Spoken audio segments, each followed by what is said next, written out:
Qué gusto presentar a Rosa Montero con esta historia. Preste atención, una historia increíble, la de Marie Curie. Rosa Montero en la televisión pública.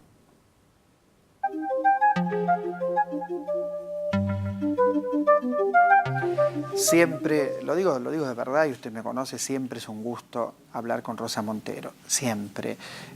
No solo por su literatura, también por su calidad humana, pero cuando hablamos de libros con Rosa, cuando hablamos de periodismo con Rosa, encontramos a alguien que tiene un plus en la escritura y tiene un plus en lo humano. Rosa, la alegría de tenerte en la Argentina, alguien diría que ya sos argentina, alguien podría decir eso. Un poquito, soy un poco argentina, sí. Y de decirte que tu libro me parece excelente. Muchas gracias. Y cuando leí La ridícula idea de no volver a verte, yo confieso que leí todos tus libros, me pareció que era el libro más visceral tuyo, más personal. Siempre la literatura, siempre es un poco autobiográfica, pero aquí estás expuesta más a lo mejor que en otros libros. Te digo por qué, porque hay dos duelos, el de Marie Curie y el duelo por la pérdida de tu pareja con quien estuviste mucho tiempo, estuviste mucho tiempo casada, mucho tiempo junto a él. En ese sentido me parece un libro enormemente visceral, ¿es así? Sí, aunque yo creo que también las novelas, mis novelas que no son nada autobiográficas porque detesto la ficción autobiográfica, pero también son muy íntimas, en el fondo son una metáfora de tu inconsciente y yo creo que si alguien como tú, que además muchas gracias por leerme todo y por decirme cosas lindas siempre. Alguien sensible, inteligente como tú, que me la ha leído todos mis libros, yo creo que es capaz de hacer una radiografía de quién soy, porque yo creo que en mis novelas también está mi intimidad más absoluta, aunque sea metafóricamente. Entiendo lo que dices de este libro está más pegado a mi realidad. Aún así, es un libro que parte de un diario de Marie Curie, el diario de 28 páginas nada más que hizo a la muerte de su marido, de Pierre Curie, que salió un día de casa y le atropelló un coche. Y bueno, pues hablo de ese diario, hablo de cosas mías al hilo de ese diario, es verdad, o sea que hay una cosa, y no sé muy bien cómo definir este libro, quizá ensayo narrativo, porque tampoco es un ensayo, ¿no? Tiene una cosa muy narrativa, ¿no? Y hay cosas que cuento, pero tú fíjate que hay gente y amigos que me han dicho que cuento poco mío, que tenía que contar más. Yo creo que cuento lo justo, porque soy bastante pudorosa. Hay dos duelos en el libro. La historia de Marie Curie, que al marido lo aplasta un tranvía, le rompe el cráneo y muere de un momento para el otro. Casi uno podría decir una muerte súbita si hubiera tenido que ver con alguna enfermedad, ¿no es cierto? Una enfermedad cardíaca, por ejemplo. Ese duelo, después ella va a tener un amante, que en un momento muy complicado para tener un amante, principios del siglo XX, con toda una sociedad machista y en contra. Y por otro lado está tu propio duelo, tu propia existencia, tu propio dolor atravesado, claro está, ¿no? Atravesado por la literatura. La novela tiene también humor, tiene momentos de enorme distensión, tiene momentos donde hablas incluso hasta, te diría, de filosofía en términos de cómo vivir lo cotidiano. ¿Cómo trabajaste estos dos duelos? Salió solo. Con lo mismo que pasa con las novelas más convencionales. Siempre digo que no escoges las historias que cuentas, sino que las historias te escogen a ti, y este libro salió solo. La cuestión es que yo estaba escribiendo otra novela, y que era sobre la selva, vamos, sucedía todo en la selva y era terrorífica, una novela muy negra, muy oscura, y había empezado, estaba en el tercer capítulo y me bloqueé. Entonces estaba angustiada porque ya estuve bloqueada una vez 4 años, una etapa horrible en mi vida.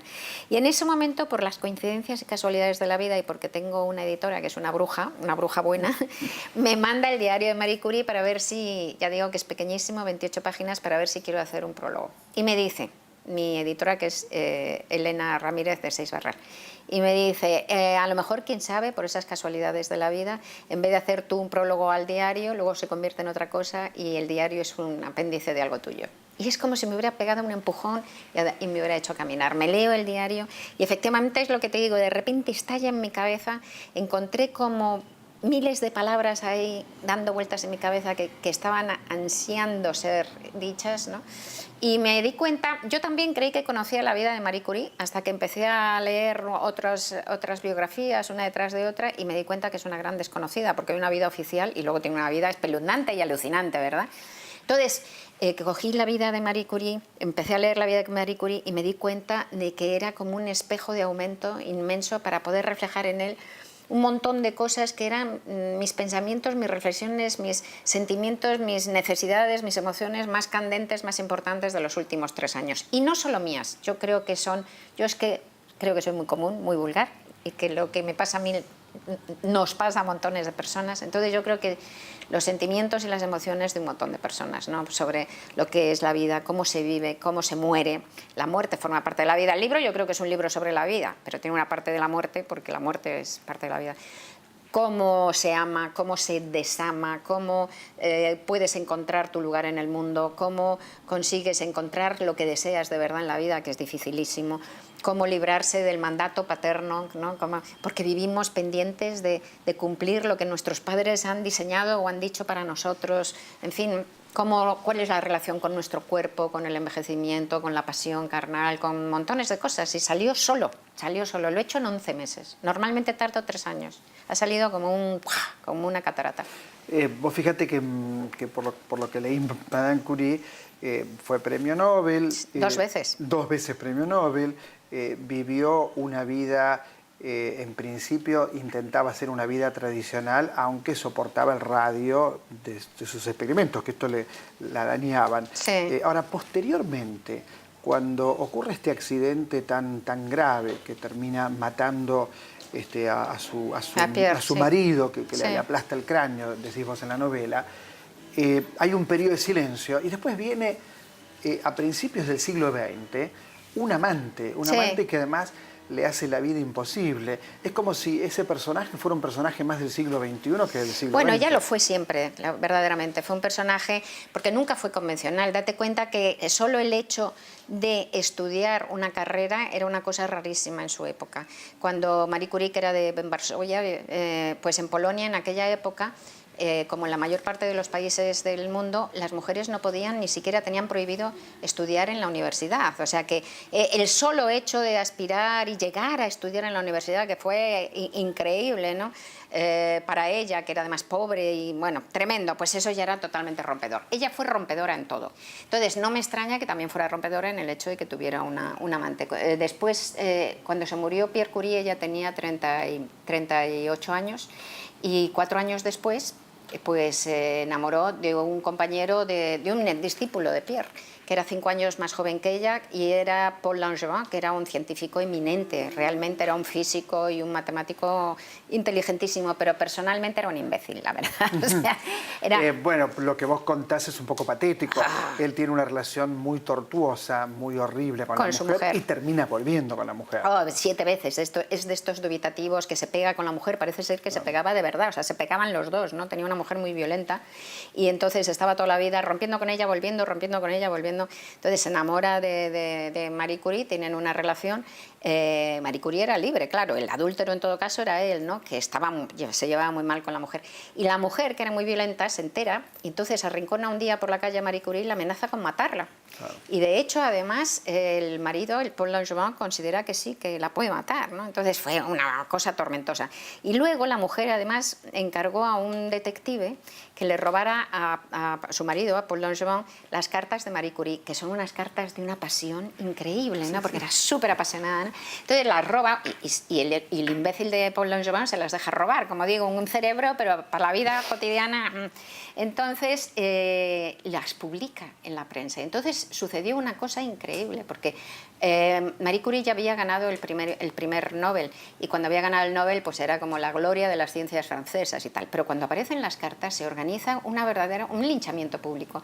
Entonces empiezan a decir que es esa extranjera que ha venido y ha engañado al pobre marido, ha engañado a la mujer, a esos niños franceses, los hijos, hay que echarla.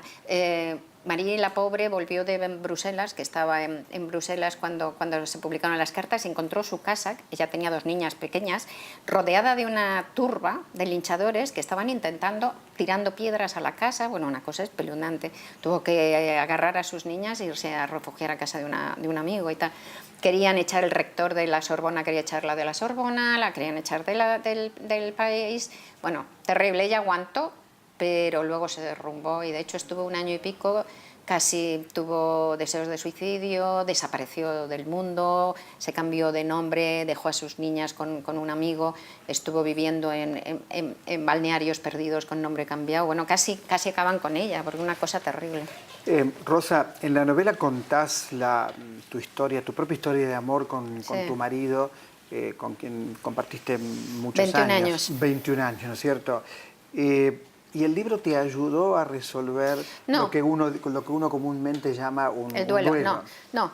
La verdad es que cuando se murió, muchos amigos míos me decían que por qué no escribía un libro sobre eso. Y hay libros de duelo preciosos, como por ejemplo el de Joan Didion, que se llama El año del pensamiento mágico, es un libro precioso y tal. Y son libros que escritores escriben justo en el periodo primer año de duelo, tal. A mí nunca se me ocurrió porque, como te he dicho antes, Osvaldo, soy muy reacia a usar de primera mano el material autobiográfico. No me gusta usar el material autobiográfico en mis libros, entonces nunca pensé que escribiría nada del duelo. Y han pasado los años y tal. Y ahora, cuando de repente hace 1 año mi editora me mandó este diario de Marie Curie y estalló, como te digo, en mi cabeza, yo creo que he podido, de alguna manera, hablar de ello, hablar del duelo, porque ya hay una distancia y no estoy hablando ya de mi duelo, sino del duelo de todos. Es decir, estoy pudiendo utilizar lo que aprendí en mi duelo para hablar del duelo de todos, que es lo mismo que hago en mis novelas, a través de mis personajes, ¿no? A través de mis personajes, pues lo que hablas, hay cosas que compartes con tus personajes, pero en realidad no estás hablando de ti, sino intentas hablar de todos. Bueno, el título me parece muy logrado, porque la ridícula idea de no volver a verte, es como imposible pensar que uno no va a volver a ver a la madre, al padre, mucho menos todavía, porque para el otro inconscientemente estamos preparados, mucho menos todavía cuando se trata de la propia pareja, del que nos acompaña en la vida. ¿Cómo lo ves? Bueno, cuando se muere alguien, que esto es además tan habitual, ¿no? El duelo es algo que pasamos siempre en nuestra vida, antes o después, duelos de alguien muy cercano, ¿no?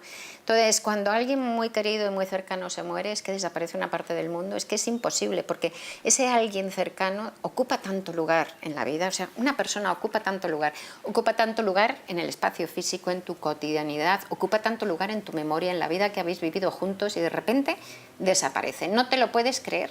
De verdad que es como dices, pero ¿cómo que no le voy a volver a ver más?